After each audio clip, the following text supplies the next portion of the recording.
우리 하나님의 은혜와 평강이 성도님들의 가정에 충만하시기를 바랍니다.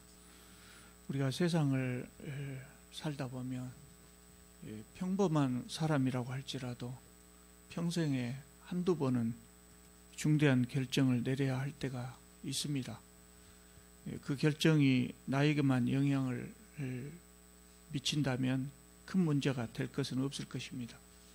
그러나 그 결정으로 인해서 많은 사람에게 영향을 미치고 그것도 손해를 끼칠 수 있다면 정말 신중하고 바르게 결정해야 될 것입니다. 다 옳은 일 중에서 하나를 선택하는 것은 큰 문제가 되지 않을 것입니다. 그런데 하나는 옳은 일인데 나에게 손해가 되고 또 다른 하나는 잘못된 일인데 내게 이익이 되는 경우에, 그럴 경우에 둘 중에 하나 선택하는 것은 참으로 어려운 일입니다. 어떤 길이 바른 것인가 하는 것은 누구나 금방 알지요. 그러나 양심에 따라서 바른 길을 선택하는 사람은 그렇게 많지 않은 것 같습니다. 빌라도의 경우도 그랬습니다. 2000년 전 어느 봄 금요일 아침, 우리가 지금도 성금요일로 지키는 그날 아침에 빌라도는 그 역사를 가를 수 있는 그 중대한 결정 앞에 서 있었습니다. 오늘 본문을 보면 예루살렘 공의회는 예수님을 죽이기로 결정하고 예수님을 결박해서 총독 빌라도에게 데리고 갔다고 했습니다. 너무 이야기가 길어서 중간에 부터 읽었습니다마는 27장 1절부터 이 이야기는 시작되고 있습니다. 공의회가 자기들이 예수님 문제를 처리하지 않고 빌라도에게 데리고 간 이유가 있죠. 공의회는 이스라엘 사람들에 대한 자치권을 가지고 있었어요. 상당한 형벌을 내릴 수가 있었죠. 그런데 공의회가 할 수 없는 유일한 형벌이 뭐냐면 사형을 내리는 겁니다. 그러니까 이 공의회가 예수님을 빌라도에게 데리고 간 것은 어떻게든 죽이겠다는 겁니다. 답은 정해져 있어요. 사형. 답을 정해놓고 예수님을 빌라도에게 데리고 간 겁니다. 빌라도는 참 어떻게 보면 결단력이 부족한 사람이지만 운이 없는 사람이라고도 할 수 있어요. 본래 이 빌라도는 자기 궁전이 예루살렘에가 있는 것이 아니거든요.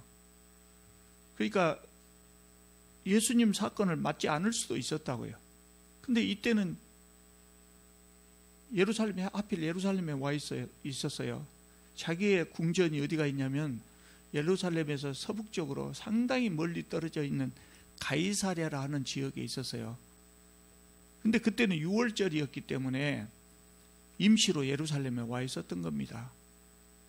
6월절 명절이 되면 이스라엘 독립군들이 반란을 일으킬 때, 로마에 저항해서 반란을 일으킬 때 주로 이렇게 명절에 했거든요. 사람이 많이 모이니까.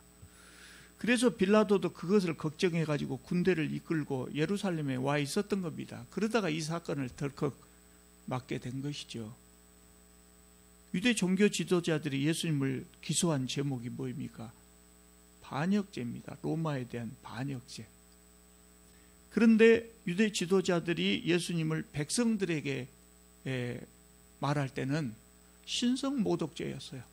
신성모독죄. 참남한 사람이다. 하나님을 모독한 사람이니까 죽여야 되겠다. 이렇게 한 거예요. 근데 이 신성모독죄를 가지고는 빌라도로부터 사형을 승인받을 수가 없죠. 빌라도는 어리석은 사람이 아니에요. 우리는 빌라도를 생각할 때 예수님을 십자가에 못 박은 사람이라 해서 흉악한 사람으로만 생각하고 있는데, 오늘 본문을 자세하게 읽어보면 빌라도는 예수님께 굉장히 호의적이었어요. 예수님을 끝까지 살리려고 애를 썼던 거죠. 그리고 어리석은 사람이 아닙니다. 적어도 한 나라를 맡아서 다스리는 사람이라면 옛날이나 지금이나 아무나 못해요. 아무나 못해요. 대단히 머리가 좋은 사람들이 하는 일이죠. 그러니까 빌라도는 이 공의회가 기소한 내용이 터무니없는 사실이라는 거 알았어요. 또 오늘 본문에 문자적으로 기록하고 있는데 그들이 시기심 때문에 사악한 시기심 때문에 예수님을 죽이려 한다는 사실도 알고 있었어요. 또 예수님은 로마에 대한 반역을 주도할 사람이 아니라는 것도 충분히 알고 있었어요. 여러분 그러지 않겠습니까? 자기 관할 하에 자기가 다스리는 지역에 특별한 일이 발생했다면 누구나 자세하게 조사를 하겠지요. 근데 예수님이 어떤 분이었습니까? 당시 세상을 떠들썩하게 하는 유명한 분이었어요. 그때 세상이 뭐 그렇게 넓지 않은 세상이었으니까. 또 가는 곳마다 수많은 인파를 몰고 다니는 분이었어요. 로마 총독이 제일 걱정하는 것이 뭐이겠습니까? 사람이 많이 모이는 거예요. 반란 일으키면 큰일이니까. 예수님 그런 분이었단 말이죠. 그러니까 당연히 총독의 주목을 끌 수밖에 없었고, 그래서 빌라도는 평소에 많은 염탐꾼을 보내서 예수님의 일거수일투족을 조사하게 했을 거예요. 저 위험한 인물이냐 아니냐 이런 것을 조사하게 했을 거예요. 그래서 빌라도는 예수님에 대해서 누구보다도 아마 잘 알고 있었을 겁니다. 또 이제 오늘 본문에도 좀 나옵니다만 요한복음은 이 부분을 조금 더 자세하게 설명하고 있는데, 빌라도가 예수님을 취조하면서 신문하면서 오늘 이 마태복음에 나온 것보다는 좀 더 많은 대화를 나눕니다. 그 대화를 통해서 빌라도는 예수님이 정치적으로 위험한 인물이 아니다, 이건 종교 지도자다 하는 사실을 확인을 했지요. 그래서 빌라도는 유대 공의회가 요청한 대로 사형을 선고할 수가 없었어요.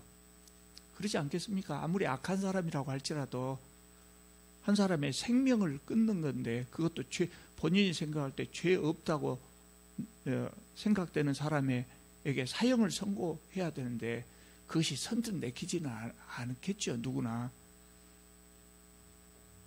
유대 지도자들이 아주 기세등등하게 예수님을 고소했거든요. 그 고소를 들으면서 빌라도가 예수님을 바라봐요. 그 장면이 이 마태복음에 나옵니다. 유대 종교 지도자들이 예수님을 고소할 때 점잖게, 오늘 재판정에서 검사가 기소할 때 자기 의견을 말하는 것처럼 그렇게 점잖하게 말하지 않았을 것이라고요. 많은 사람들이, 많은 종교 지도자들이 빌라도 앞에서 욕설 비슷하게 하면서 예수님의 제목을 들먹였을 거예요. 그런데 예수님은 그 앞에서 빌라도가 보기에 여전히 고요하고 맑고 위험 있는 모습으로 한마디 대꾸도 없이 조용히 평온하게 서 있었다 그랬어요. 고소당하고 있는 제목과 조금 더 어울리지 않는 모습으로 그렇게 서 있었던 것이죠. 예수님은 굉장한 고통을 앞에 두셨어도 굉장히 침착하고 평온했던 것 같습니다. 그래서 빌라도가 판결을 내리지 않고 예수님을 헤롯에게 보내버려요. 헤롯에게 보내는 이유가 뭐냐면, 헤롯은 그때 갈릴리 지역을 통치하고 있었어요. 이스라엘은 이렇게 세부 부분으로, 남북으로 세 부분으로 나눠지잖아요. 맨 위쪽이 갈릴리, 그리고 중간에 사마리아가 있고 맨 아래쪽에 유대가 있는데, 이렇게 세 지역으로 나눠져 있는데, 갈릴리 지역은 헤롯 왕이 다스리고 요 맨 아래 유대 지역은 빌라도가 다스리고 있었다고요. 그래서 지금 예루살렘에서 문제가 발생하니까 종교 지도자들이 예루살렘 지역, 유대 지역의 통치자인 빌라도에게 예수님을 끌고 왔지만, 빌라도는 사형 선고를 내리기 싫단 말이죠. 그래서 헤롯에게 보내버린 거예요. 예수님은 어디서 살았습니까? 갈릴리 사람이란 말이죠. 지금 예루살렘에 와 있지만 빌라도가 헤롯에게 예수님을 보내면서 여기 예루살렘에 와 있지만 본래 갈릴리 사람이다. 그러니까 네 관할이다. 네가 알아서 판결해라. 그거 보내버릴 거예요. 자기가 사형 선고하기가 싫으니까. 헤롯도 교활한 사람이거든요. 그래서 헤롯도 판결을 내리지 않고 사양하는 척하면서 빌라도에게 다시 예수님을 보냅니다. 빌라도는 예수님의 결백을 믿고 있었기 때문에 어떻게든 예수님을 살리려고 했어요. 그래서 내놓은 카드가 뭐냐면 6월절 사면권입니다. 해마다 6월절이 되면 유대인들이 요구하는 죄인 한 사람을 방면해 주는 그런 관례가 있었거든요.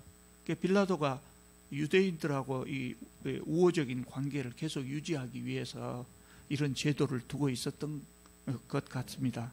그때 이제 빌라도가 내세운 사람이 바라바와 예수님입니다. 바라바는 성경에 흉악한 그런 죄인으로 그렇게 소개되고 있지만 사실은 이 사람이 아마 유대 독립을 위해서 싸우는 테러리스트였던 것 같습니다. 로마에 대한 반역자지요. 로마가 생각할 때. 그러나 유대인들에게는 영웅으로 추앙받고 있는 사람이죠. 그래서 빌라도가 모인 사람들을 향해서 물어봅니다. 내가 누구를 사면해 주면 좋겠냐? 바라바냐? 그리스도라 하는 예수냐? 바라바냐 예수냐 이렇게 말해야 됩니다. 근데 빌라도는 바라바냐 그리스도라 하는 예수냐 이렇게 이야기하고 있거든요. 그리스도라 하는 예수냐 이 말은요, 지금 빌라도가 대놓고 이 종교 지도자들을 빈정거리는 거예요. 너희들이 죄 없는 사람 데려왔다 그러면서 지금 그 종교 지도자를 듣기 싫으라고 그리스도라 하는 예수냐 이렇게 지금 말하고 있는 거예요. 빌라도는 이 유대 지도자들이 시기심 때문에 예수님을 죽이려고 한다는 것도 알고 있었고, 또 그래서 마음속으로 그들을 경멸하고 있었던 것 같아요. 빌라도가 생각하기에 유대 지도자들보다 군중들이 더 현명할 것이라고 생각했던 것 같아요.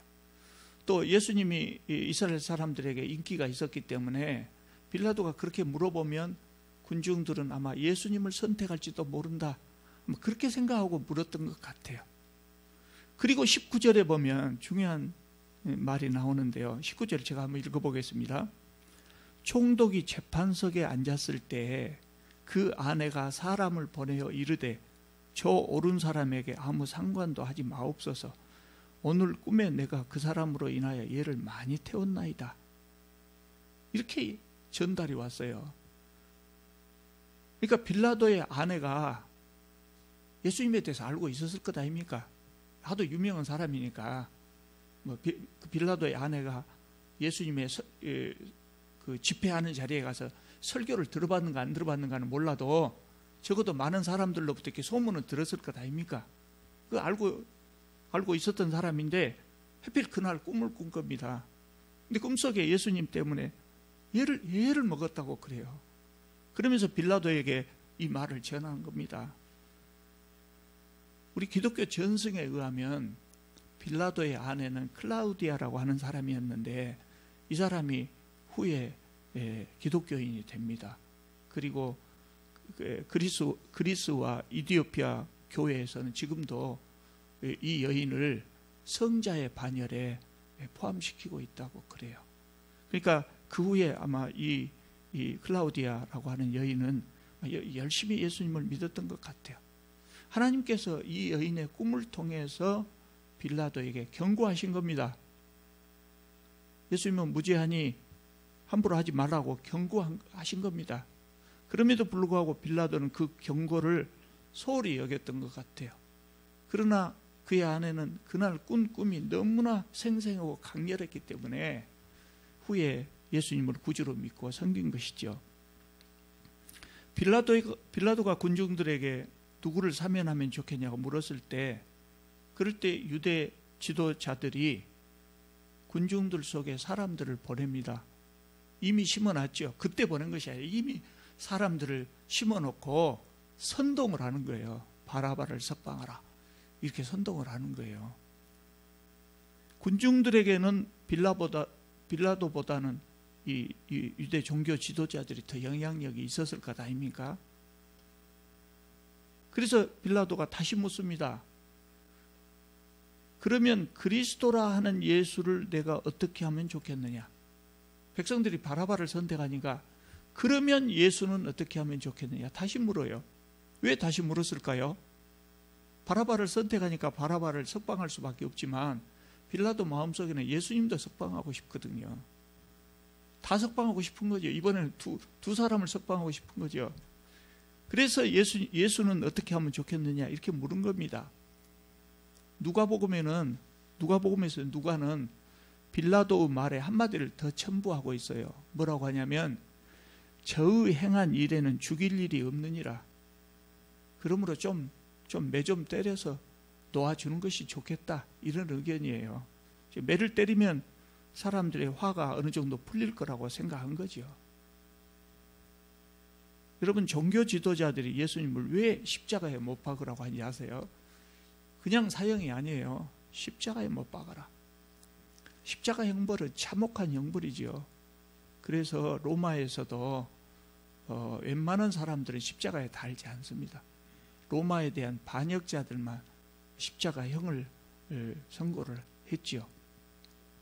그런데 신명기 21장에 보면 나무에 달린 자는 하나님께 저주를 받았음이니라, 이런 말씀이 나와요. 나무에 달린 자는 십자가에 달린 자를 말하는 거예요. 십자가에 달린 자는 하나님의 저주를 받은 것이다, 그런 말씀이 있다고요. 그렇게 이스라엘 사람들은 십자가형을 받은 사람은 하나님의 저주받은 사람이라고 생각하는 거예요. 그런데 백성들이 그때까지 예수님을 많이 따랐고 예수님의 교훈 설교를 많이 듣고 지금 마음속에 담아두고 있다고요.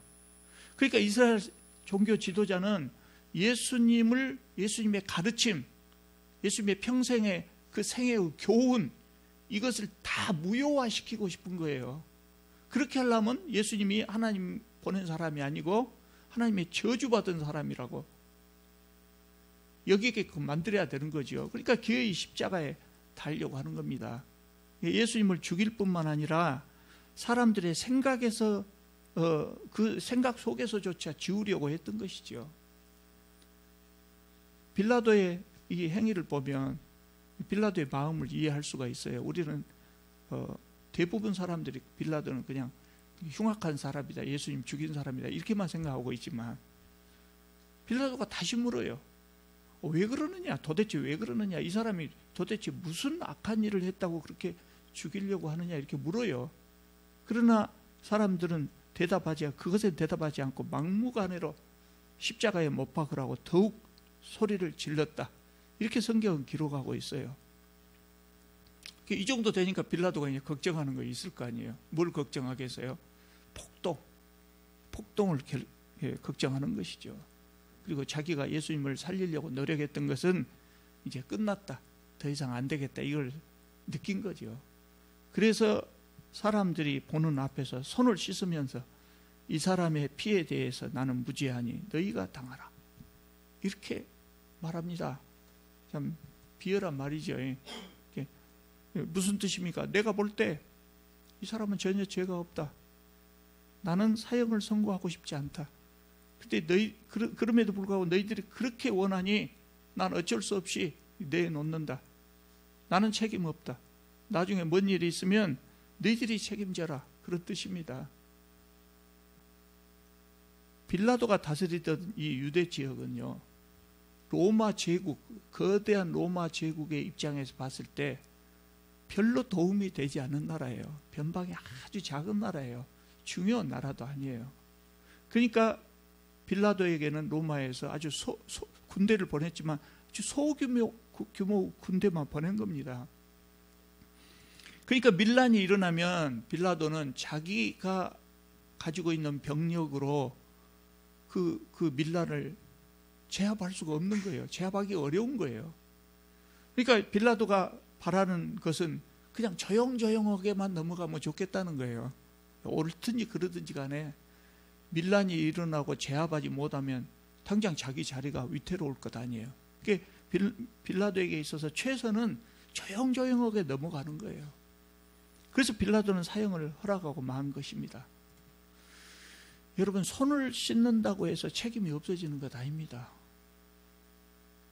빌라도는 자신의 책임이 아니라고 하는 것을 강조하기 위해서 손을 씻었지만 유대인에게 사형을 선고할 수 있는 유일한 사람이 빌라도예요.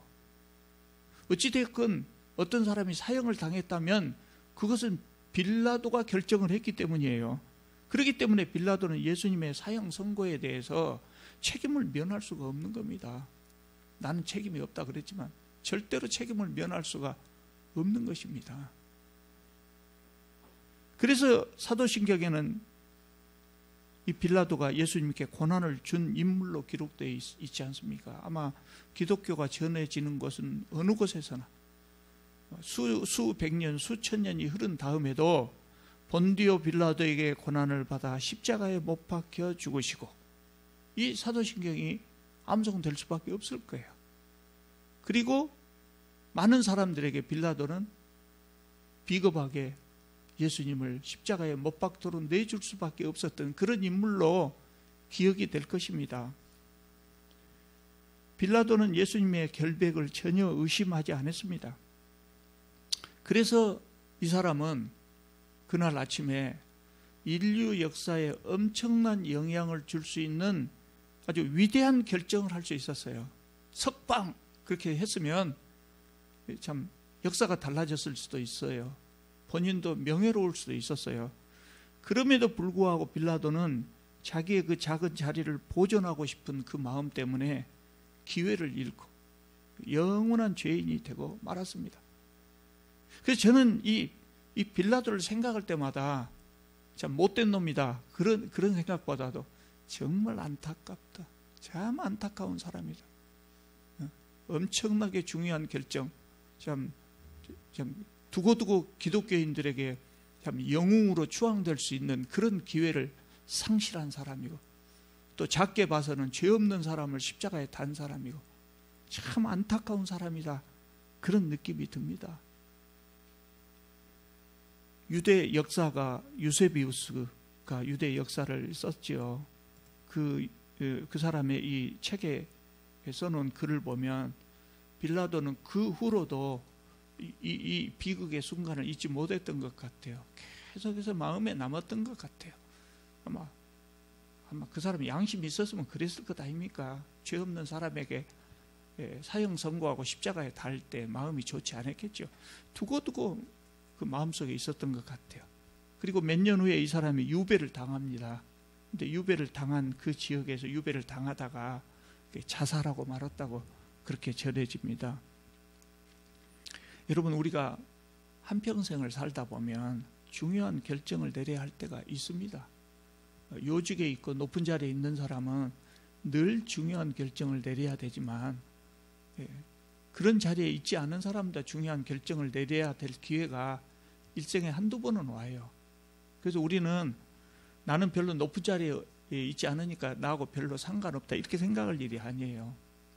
늘 이것에 대해서 준비를 하고 있어야 돼요. 내가 결정을 내려야 될 때, 내가 판단을 해야 될 때는 정말 바른 판단을 해야 되겠다, 이런 마음에 준비를 해야 돼요. 여러분, 박근혜 전 대통령 탄핵을 하는데 결정적인 증거가 되었던 것이 뭐입니까? 최순실이 사용했던 태블릿 컴퓨터입니다. 참 우리는 참 평화롭게 지금 이렇게 살고 있는데, 다른 나라 사람들은 우리나라 사람들에 대해서 놀래버려요. 왜냐하면 우리는 지금부터 오늘까지 1년 반 동안 아주 격동의 세월을 보냈어요. 엄청난 역사의 회오리 속에 있었어요. 그래도 우리는 평안하게 지내왔잖아요. 대단한 민족이에요. 지혜롭게 잘 처리하고 대단한 민족이죠. 여러분, 이 컴퓨터가 어떻게 나왔습니까? 더 블루케이 건물 관리인이, 평범한 사람 아닙니까? 그 건물 관리인이 순간적으로 아주 현명한 판단을 내렸던 거예요. 그래서 이 태블릿 컴퓨터가 세상에 나올 수 있었던 거죠. 이 사람은 그런 결정을 내리면서 자기가 내린 결정이 이렇게 엄청난 결과를 가져올 것이라고 상상도 못했을 거예요. 그 사람의 순간적인 바른 판단으로 역사가 바꿔진 거예요. 그래서 그 사람의 이름과 행위는 박근혜 전 대통령 탄핵과 더불어서 역사에 오래 기록될 거예요. 오래 이 사람 이름이 남을 거예요. 이와 같이 우리는 평범한 사람이라고 할지라도 평생에 한두 번 중요한 결정을 내려야 될 기회가 올 수가 있어요. 여러분, 우리가 중대한 결정을 내려야 될 그런 기회가 온다면 정말 하나님의 백성답게 잘 판단할 수 있기를 바랍니다. 그것이 비록 나에게 손해를 준다고 할지라도 바른 결정을 내릴 수 있기를 바랍니다. 그것이 하나님의 정의를 실현하고 하나님의 나라를 확장하는 그런 길입니다. 그 실제로 우리가 부딪혀 보지 않아서 그러지 이건 대단히 어려운 일이거든요. 대단히 어려운 일이에요. 그러니까 막상 닥치면 할 수 없어요. 그렇기 때문에 우리는 평소에